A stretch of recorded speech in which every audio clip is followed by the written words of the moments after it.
నమస్తే, welcome to sauce TV. నేను మీ Chandu. Present మనమైతే నెల్లూరు బ్యారేజ్ వెనకాల అయితే ఉన్నాం అనమాట. హైవే దగ్గర తాడిపత్రి నుంచి నెల్లూరు వెళ్తున్న వాహనం ఒకటైతే అదుపు తప్పి డివైడర్ పై నుంచి కూడా వచ్చి ఒక ఇంట్లోకి అయితే దూసుకెళ్ళడం జరిగింది.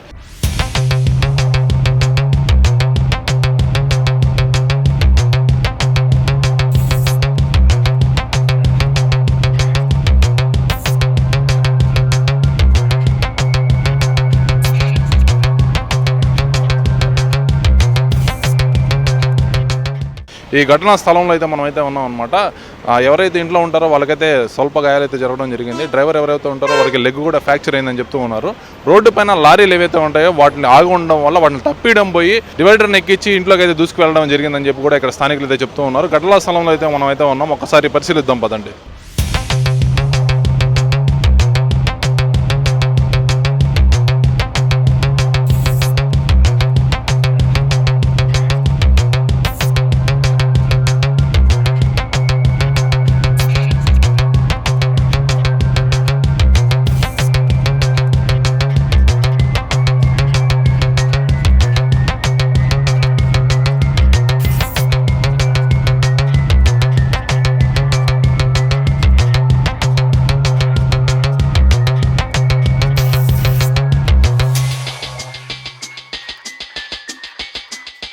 ప్రజెంట్ మనమైతే ఘటనా స్థలం దగ్గర అయితే ఉన్నాము. ఇక్కడ స్థానికులు ఎవరైతే ఉంటారో వారితో మాట్లాడే ప్రయత్నం చేద్దాం. నమస్తే అండి, ఏం జరిగింది అసలు? రాత్రి 1 గంట అప్పుడు సౌండ్ వచ్చిందయ్యా.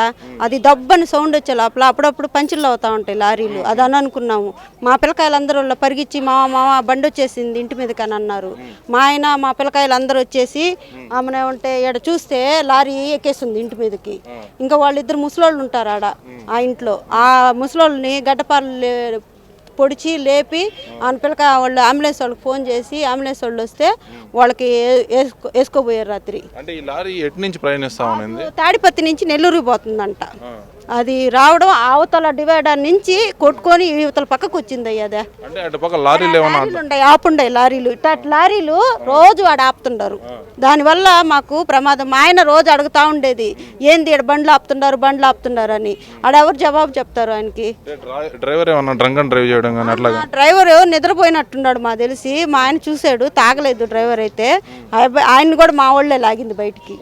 లాగి లారీ తప్పించిపోయి అది ఎట జరిగిందో ఇంకా నిద్రమత్తులో వచ్చేసింది.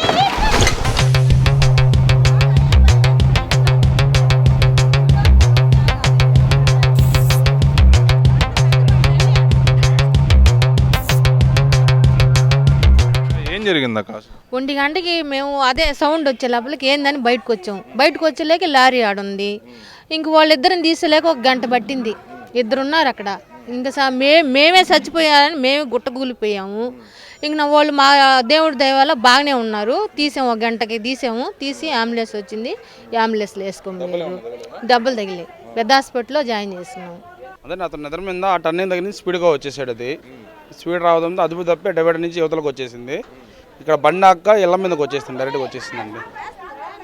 ఇప్పుడు డ్రంక్ అండ్ డ్రైవ్ కానీ అలాంటివి ఏమైనా జరిగిందా, లేకపోతే నిద్ర మత్తులో ఇలాంటి పరిస్థితులు ఏమైనా జరిగాయంట? డ్రంక్ అండ్ డ్రైవ్ లేదండి, అతను నిద్ర మత్తులో జరిగింది కేవలం ఇది. అతన్ని బయట తీసిన తర్వాత కూడా మేము చెక్ చేసాము పోలీసు వాళ్ళ ముందే. ఎవరు డ్రంక్ అండ్ డ్రైవ్ అయితే చేయలేదండి. పక్క లారీలు కొన్ని ఆగాయని చెప్పి కూడా చెప్తూ ఉన్నారు అనమాట. దాన్ని తప్పిపోయి ప్రమాదం జరిగిందని అది నిజమేనంటారా? ఈ మధ్య 10 రోజుల నుంచి ఆ పక్క పార్కింగ్ పెడుతున్నారు. ఏంటంటే నైట్ టైము అతను కనపడలేదు. ఆ టర్నింగ్ నుంచి ఉంది వెహికల్స్ పెట్టున్నారు. దానివల్ల అతను స్పీడ్గా వచ్చి కనపడగా మార్జిన్ ఇటు వచ్చేసాడు. బండి మొత్తం ఈ పక్క వచ్చేసారండి. అది గాయాలు కానీ ఏమైనా జరిగాయి?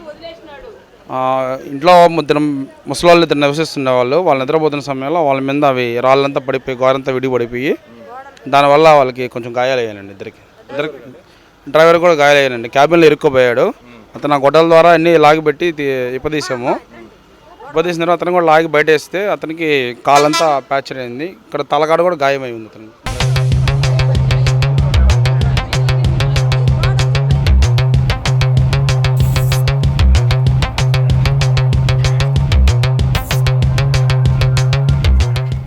ఒంటి గంటకి లైన్గా బళ్ళు ఉన్నాయి. మేము పడుకో ఉన్నాం. డమాం అన్నది. డమాలకే లేచి లగించలేక బండి దూసుకుపోయింది. మాకు ఇంకేం కంగారు, ఇంకేమి అందరూ బెత్తరపోయాం. పిల్లకాయలు లగించి 10 మంది దాకా దూరి పోయి లోపల పోయి అవన్నీ పగలగొట్టి బీరో వచ్చి అడ్డం పడ్డది. వాళ్ళొకరు సేఫ్టీ అయ్యారు. ఆ బీరో పడిన దానివల్ల వాళ్ళొకరు సేఫ్టీ అయ్యారు. వాళ్ళు గడపలు తీసుకుని అన్ని లోడి అని తీసేలేక ఒకరినొకరు తీసేయాలి బండి పెట్టి పోలీసు వాళ్ళు వచ్చారు. ఎస్ఐ ఎస్సీఏ వాళ్ళందరూ వచ్చారు. అప్పుడు డ్రైవరు ఇరుక్కుపోన్నాడు. ఇరుక్కుపోయి పడిపోన్నాడు. ఆయన్ని తీపిచ్చారు. తీసి కాలు దాహనీయాలి ఆయన్ని. అంబులెన్స్లో వచ్చారు. పోలీసు వాళ్ళు కూడా బాగా శ్రమించారు, బాగా చేశారు. అన్ని బాగా జరిగింది. వాళ్ళకి మెడనార ఒకటి కట్ అయిన ఆపరేషన్ చేయాలంటున్నారంట.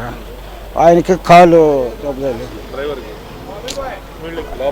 లోపల ఉన్నాయి. సిమెంట్ బల్కర్ ఏదైతే ఉంటుందో దీన్ని ఆ క్రెయిన్ సహాయంతో కూడా బయటకు తీయడం సాధ్యం కాకపోవడంతో ఆ కంటైనర్ ఏదైతే ఉంటుందో దీన్ని సపరేట్గా తీసి మళ్ళీ ఆ ట్రక్ ఏదైతే ఉంటుందో దాన్ని కూడా సపరేట్గా అయితే తీస్తూ ఉన్నారు. ప్రజెంట్ ఈ ప్రాసెస్ అయితే జరుగుతూ ఉంది.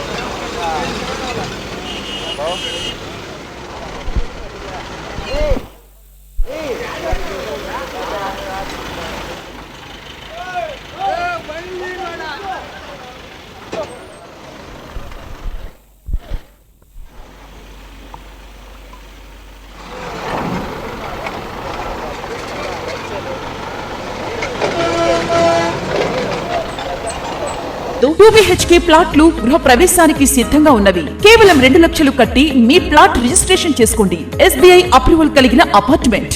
మా ప్రత్యేకతలు మోడర్న్ ఎలివేషన్, విశాలమైన common area, 100% vastu, generator backup, solar fencing, bank loan సదుపాయం కలదు. బుకింగ్స్ కొరకు సంప్రదించండి. Srikala park towers, Annamayya circle, Hanuman junction ఎదురుగా, నెల్లూరు.